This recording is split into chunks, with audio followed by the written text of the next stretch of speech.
Good morning बच्चों, मैं आपको पढ़ा रहा था हाई स्कूल गणित, जिसमें हमारा अध्याय नंबर 3 चल रहा था, जिसका नाम है दो चर वाले रैखिक समीकरण युग्म,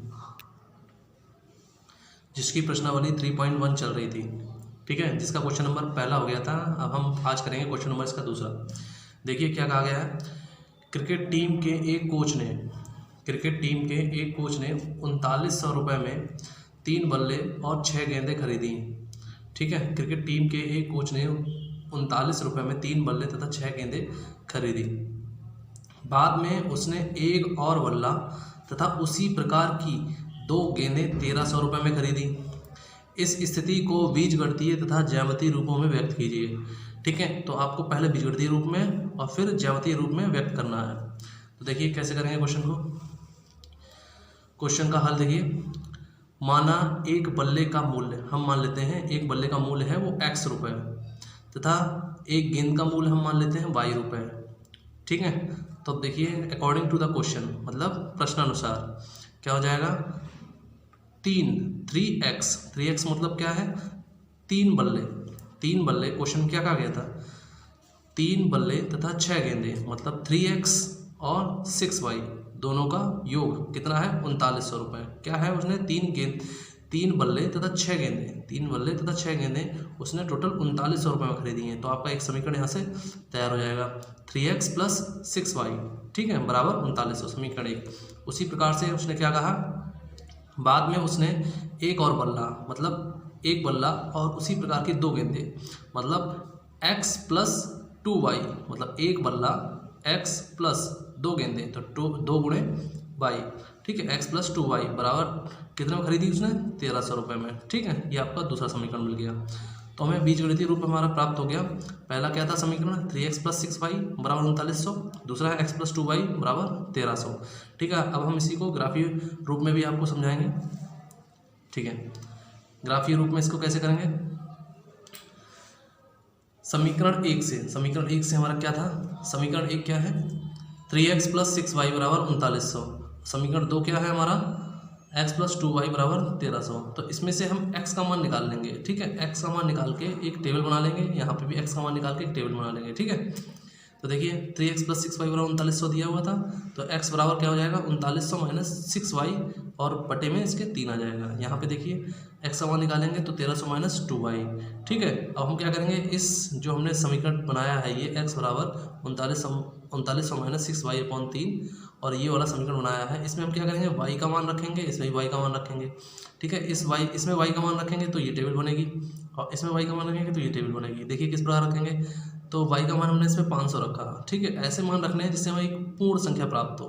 ठीक है, तो देखिए y का मान हमने 500 रखा, तो 5 का 30, 3000 हो जाएगा। 3900 में से 3000 गया 900, और 3 से आप 900 में भाग करेंगे तो 300 प्राप्त होगा। इसी प्रकार से अब y का मान 600 रखेंगे, 6 × 36, 3600 हो जाएगा। 3900 में 36 हो गया 300, 3 से भाग करेंगे 300 में 100 प्राप्त होगा। उसी प्रकार से हमने 700 रखा, तो 7 × 42, तो 4200 में से 3900 घटेगा, कितना बचेगा 300, माइनस का 300, 3 से भाग करोगे माइनस के 300 में तो 100 प्राप्त होगा माइनस का। ठीक है, इसी प्रकार इसमें देखिए जब आप y का मान यहाँ पे 500 रखा, ठीक है, तो 5 दूनी 10, तो 1300 में से 1000 गया 300 बचेगा। उसी प्रकार y का मान 600 रखेंगे, 6 दूनी 12, 1312 से गया 100 बचेगा।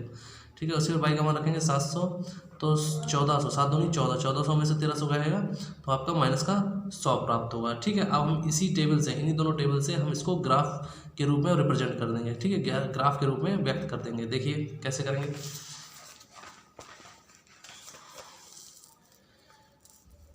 ठीक है, तो ग्राफ के रूप में हम देखिए पहला हमारा पॉइंट क्या था, देखिए हमारा पहला पॉइंट क्या था 300 500।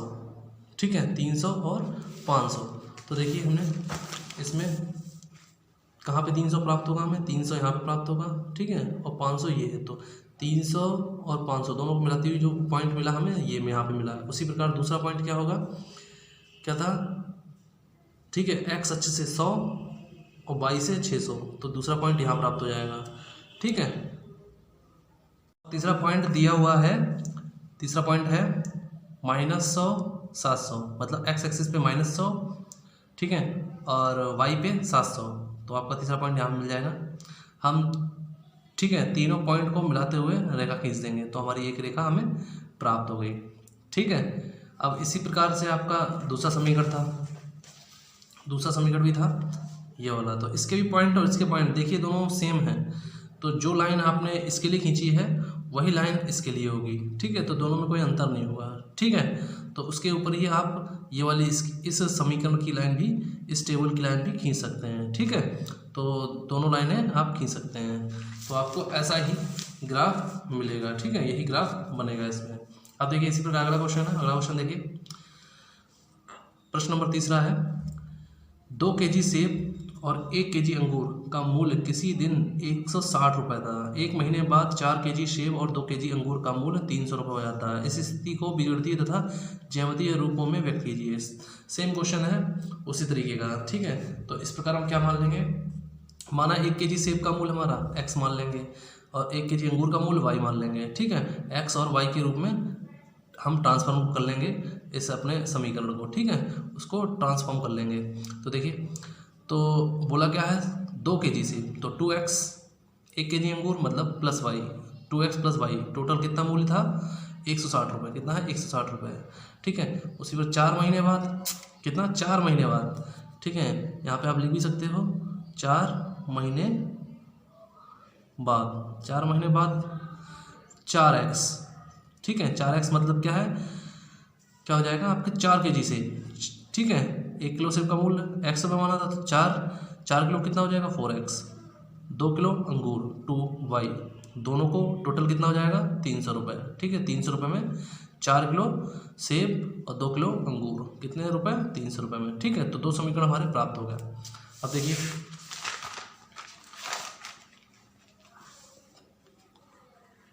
तो हमारा बीजगणितीय रूप क्या प्राप्त हुआ, 2x प्लस वाई बराबर 160 और 4x प्लस 2y बराबर 300। अब हम ग्राफीय रूप में रिप्रेजेंट कर लेंगे इसको। कैसे बनाएंगे, समीकरण 1 से, समीकरण 1 से हमारा ग्राफ। ठीक है, समीकरण 2 से हमने ये मान बना लिया। अब यहाँ पे x का मान रखेंगे 50, टेबल बनाएंगे 50, x का मान पहले 50 रखेंगे, फिर 60 रखेंगे, फिर 70 रखेंगे।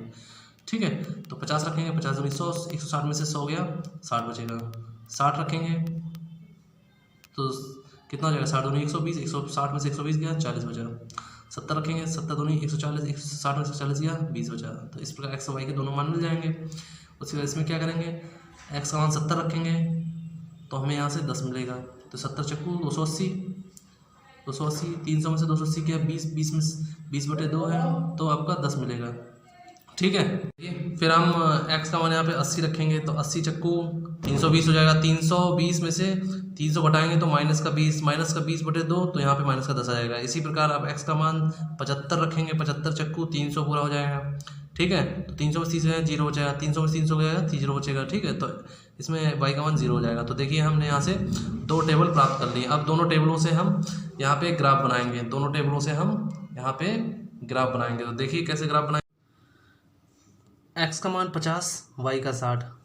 देखिए x पे 50 और y पे 60, तो बिंदु यहाँ पे मिलेगा एक हमें। ठीक है, दूसरा देखिए x का मान 60, y का 40। देखेंगे x का 60, y का 40। अब x का मान 70 और y का मान 20। देखिए x का मान 70 और y का मान 20, तो ये तीसरा पॉइंट है। 1 2 3, तीनों पॉइंटों को मिलाते हुए हमने एक रेखा खींच दी। ठीक है, तो ये हमें पहले टेबल की, पहले समीकरण की रेखा हमें प्राप्त हो गई। अब देखिए उसी प्रकार दूसरा, x का मान 70, y का मान 10। तो x का मान 70, y का मान 10, एक पॉइंट यहाँ पे प्राप्त हुआ हमें 70,10। ठीक है, अगला पॉइंट है x का मान 80, y का मान -10। तो x का मान 80 यहाँ पे, y का मान -10 यहाँ प्राप्त होगा, दूसरा पॉइंट। ठीक है, अब तीसरा मान x का मान 75 और y का मान 0, तो हमें लगभग यहाँ पे प्राप्त होगा, यहाँ पे करीब यहाँ प्राप्त होगा 75,0। ठीक है, तो इन तीनों पॉइंटों 1 2 और 3 पॉइंटों मिलाते हुए हमने एक रेखा खींच दी। इस प्रकार हमें 2 रेखाएं प्राप्त हो गई। ठीक है, 2 समीकरण 2 रेखाएं प्राप्त हो गई। ठीक है, ये हमारा ग्राफीय रूप है। ठीक है, इसे हमने क्या किया है, ग्राफीय रूप में व्यक्त किया हुआ है। ठीक है, तो इस प्रकार ये भी क्वेश्चन हमारा पूरा समाप्त हो गया। ठीक है, इस डायग्राम को आप कोशिश ये करिएगा ग्राफ कॉपी में बनाएं। ठीक है, यहाँ पे ये वीडियो हम ख़त्म करते हैं। ये वीडियो अगर पसंद आई तो इसे लाइक करो, शेयर करो, सब्सक्राइब करो और खूब मेहनत से पढ़िएगा। और अगली एक्सरसाइज मैं आपको नेक्स्ट वीडियो में कराऊंगा। ये एक्सरसाइज यहाँ पे समाप्त हो चुकी है। ठीक है, ये वीडियो आपको पसंद आई हो तो इसे लाइक करो, शेयर करो, सब्सक्राइब करो। ठीक है, धन्यवाद।